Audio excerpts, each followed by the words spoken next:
I want you to listen carefully because this is not a dream, not a motivational fantasy, and not a lucky guess. This is a decision. Most people wait for the right time to start building wealth, but the truth is the right time never comes. Wealth is not created by waiting. It is created by clarity, discipline, and daily action. Becoming a millionaire by 32 is not about overnight success. It's about doing the boring things consistently while everyone else is distracted. The moment I understood this, everything changed. The first rule I live by is simple but uncomfortable. I will earn before I spend. Most people do the opposite. They earn, spend, and then hope something is left to invest. That never works. I decided early that a fixed percentage of everything I earn belongs to my future, not my present. No matter how small the income is, the habit is non-negotiable. Income can grow, but habits decide whether wealth stays or disappears. This one decision alone separates people who stay stuck from people who move ahead. I also realized that salary will never make me rich. Salary gives comfort, not freedom. So instead of chasing higher pay, I focused on building skills that the market rewards again and again. Skills that can scale, skills that solve real problems. Whether it's investing, business, or high-income skills, I don't chase trends, I chase value. Because when you become valuable, money follows you. And when you stop learning, money stops coming. Another truth most people avoid is this: being busy is not the same as being productive. I don't want to look busy, I want results. I track my time like my life depends on it, because in a way, it does. Every hour wasted is money that could have compounded for years. While others are scrolling, I'm building. While others are consuming, I'm creating. That silent gap, repeated daily, is what creates massive financial difference over time. Risk is a word that scares many people, but I learned that the biggest risk is playing safe for too long. I take calculated risks, not emotional ones. I invest with logic, patience, and a long-term mindset. I don't panic when markets fall, and I don't get greedy when they rise. Money is emotional for most people, but I treat it like a system. Systems don't panic, they follow rules. I also understood that environment shapes destiny. If I sit with people who complain, I will complain. If I sit with people who build, I will build. I intentionally choose content, conversations, and communities that push me higher. Not because motivation feels good, but because discipline needs the right environment to survive. Success is rarely a solo journey. It's influenced by who you listen to and who you ignore. There will be days when nothing seems to work, days when progress feels invisible.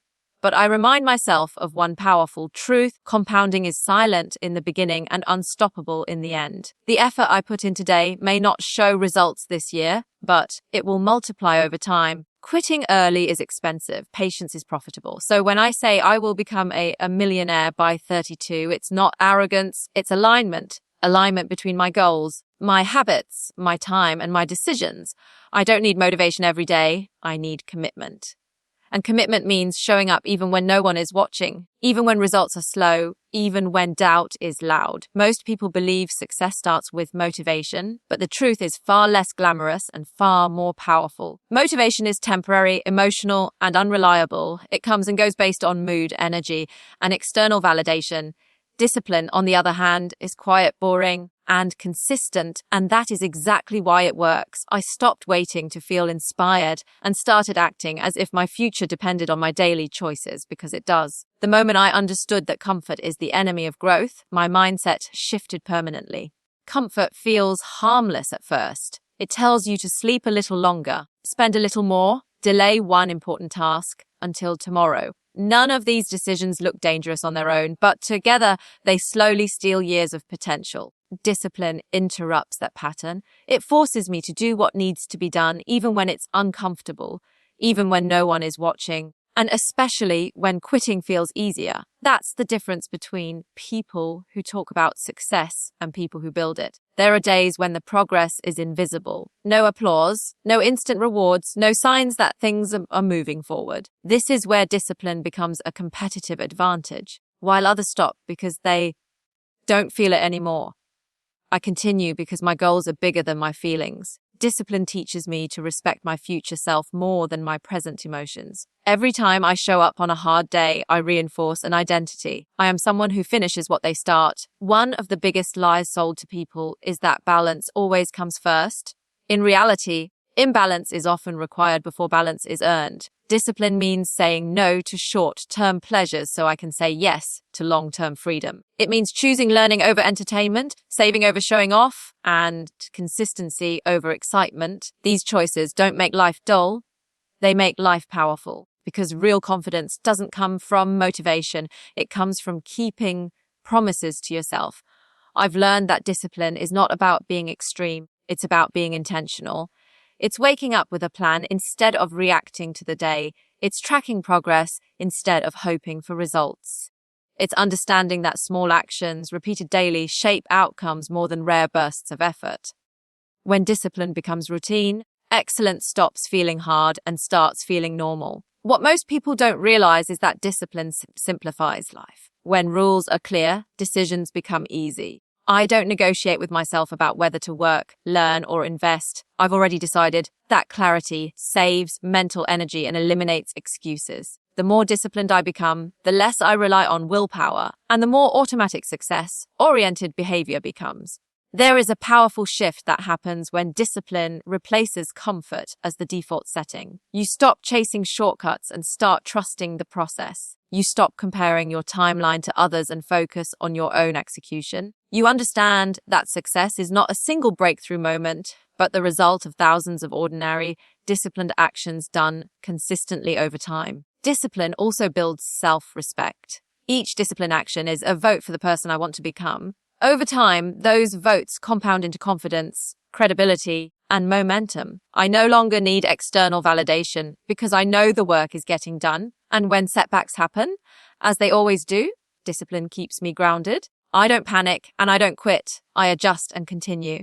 In a world addicted to comfort and instant gratification, discipline is a rare skill. That rarity is what makes it valuable. While others wait for perfect conditions, I move with imperfect ones. While others seek ease, I seek progress. This is not about working endlessly, it's about working deliberately. Comfort promises relief today, but discipline delivers freedom tomorrow. And once you understand that trade-off, choosing discipline is no longer a sacrifice. It becomes a strategy. Most people chase income, but very few understand what actually creates wealth. Income is temporary, it stops the moment you stop working. Wealth is different. It keeps growing even when you step away. Once I understood this distinction, my entire strategy changed. Instead of asking, how can I earn more this month? I started asking, what can I build today that will pay me for years? That single shift in thinking separates earners from owners. Skills are the foundation of everything. Money comes and goes, markets rise and fall, but skills stay with you. High-value skills don't depend on luck. They depend on effort and focus. I don't learn randomly or for certificates. I learn with intent. I study skills that solve expensive problems because the market always pays more for solutions than for effort. When you can create value at scale, your income is no longer limited by hours in a day. But skills alone are not enough if they only generate active income. That's where assets change the game. Assets are tools that work even when you're not present. Businesses, investments, and scalable systems turn effort into leverage. Instead of repeating the same work again and again, assets allow one good decision to compound over time. I focus on building and owning things, not just participating in them. Ownership is where real power begins. Many people avoid investing because they believe it's risky, but not investing is far riskier. Inflation quietly erodes savings, and time punishes inaction. I approach investing with patience, logic, and a long-term mindset. I don't try to predict the next big move. I focus on consistency. Regular investing, guided by discipline, beats emotional decisions every time. Wealth is not built by perfect timing, but by time spent in the system. Another mistake people make is chasing multiple income streams without mastering even one. I believe in focus before expansion. First, I build a strong skill that generates reliable income. Then I use that income to create and acquire assets. This order matters. Without skills, assets are risky. Without assets, skills trap you in a cycle of constant effort. When skills and assets work together, money starts multiplying instead of merely circulating. There is also a mindset shift required to build assets. Delayed gratification. Assets demand patience. They often grow slowly at first, testing your belief and discipline. The early stages are quiet and unrewarding, which is why most people quit too soon. I remind myself that compounding is invisible before it becomes impressive. The boring phase is not a sign of failure. It's proof that the process is working. I also stay alert to lifestyle inflation because it's one of the biggest enemies of asset building. As income increases, expenses try to rise with it. I consciously resist that pull. Instead of upgrading everything, I upgrade my investments. Instead of spending to impress, I allocate to build. This decision doesn't limit my life. It expands my future options. Every asset I build today buys me time and freedom tomorrow. What keeps me consistent is understanding that wealth is not about how smart you are, but about how long you stay disciplined. Skills sharpen over time, and assets grow with patience. I don't need overnight success, I need sustainable progress. While others celebrate short-term wins, I quietly focus on long-term ownership. In a world obsessed with quick money and instant results, I choose a different path. I build skills that make me valuable and assets that make me free. That combination is not exciting in the beginning, but it is unstoppable in the long run. When money starts working harder than I do, I know the system is doing exactly what it was designed to do. Most people live inside the next 24 hours. They think about today's comfort, today's mood, today's problems. I trained myself to think in years. That shift alone changes every decision you make. When you think long-term, small sacrifices stop feeling painful and short-term pleasures stop looking attractive. You begin to see time as an asset, not something to kill or escape from. The future stops being a vague idea and starts becoming something you actively design. The problem with short-term thinking is not that it feels wrong. It feels right. It rewards you immediately. It gives you comfort, entertainment, and validation now, while quietly charging interest later in the form of regret, stress, and missed opportunities. Long-term thinking does the opposite. It feels uncomfortable at first because the reward is delayed.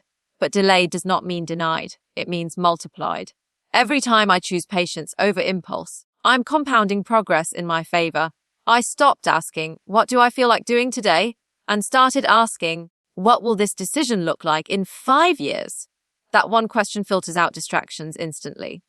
Late nights, unnecessary spending, and wasted hours lose their appeal when you see the hidden cost. Long-term thinkers don't avoid fun. They just don't trade their future for it. They understand that discipline today creates freedom tomorrow. One of the biggest advantages of long-term thinking is emotional stability.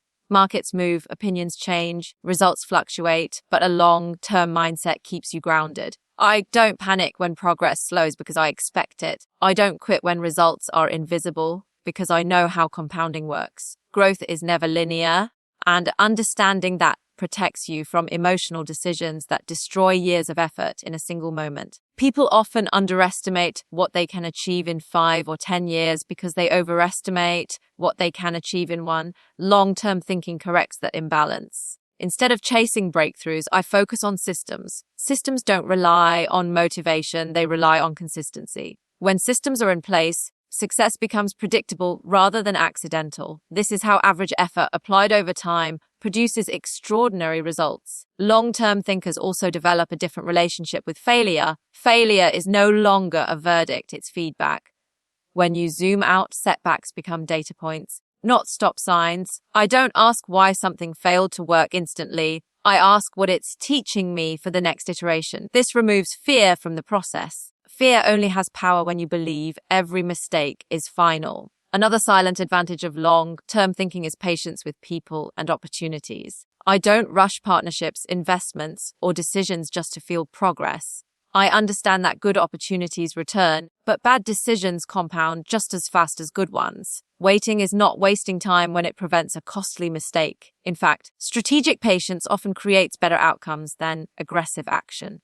While others seek quick validation, I seek quiet momentum. Momentum doesn't announce itself early, it builds silently. Most people quit right before momentum kicks in because they don't see immediate proof. Long-term thinking gives you the emotional endurance to stay in the game long enough for results to become unavoidable.